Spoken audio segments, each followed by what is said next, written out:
On YouTube, my most watched video is this video where I am giving sewing machine recommendations that are not Singer heavy duty. If you've seen my content, you've seen my face, you've heard my voice, you've seen my videos, you know that I will not ever recommend a Singer heavy duty ass machine. And I get comments like this on here on TikTok and on YouTube saying how the video was really great. And while I am so glad that people enjoy that information and are happily picking other machines because there are other options out there, I also get a lot of comments like that I don't know nothing, or I can't appreciate the machine, or even the vintage machines are better. But in the topic of being a beginner sewer, you should not be getting a vintage machine. The video that I wish more people would watch is actually this video where I am showing you how to build your sewing project so that you can sew things well, things you're gonna wear, and to get to the project that you want. I'm not giving you this is how you do this, and this, like a very specific curriculum.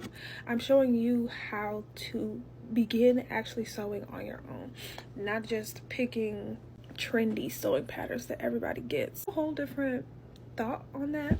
So not this video, because starting to sew and learning to sew is really nice, going in the high of it, but then you start making projects that you can't wear, that aren't that great, aren't your style, because you're picking things that are trending, that everybody says, oh, these pants are so great by this designer, this indie designer, and I love her, and then you make that and it's not what you thought it was going to be. You got to learn how to decipher if a pattern is for you, and not just popular. And that can be really hard, because I want to say that in this space, people are not always honest.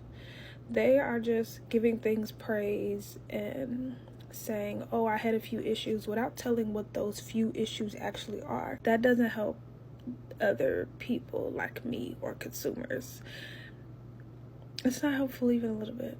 If you are starting to sew, you aren't getting a Singer heavy duty, you just got a sewing machine, but you aren't exactly sure what other projects you should be making, or you have an idea of where you want to be but don't know how to get there, watch that video, because it is going to tell you how to get there.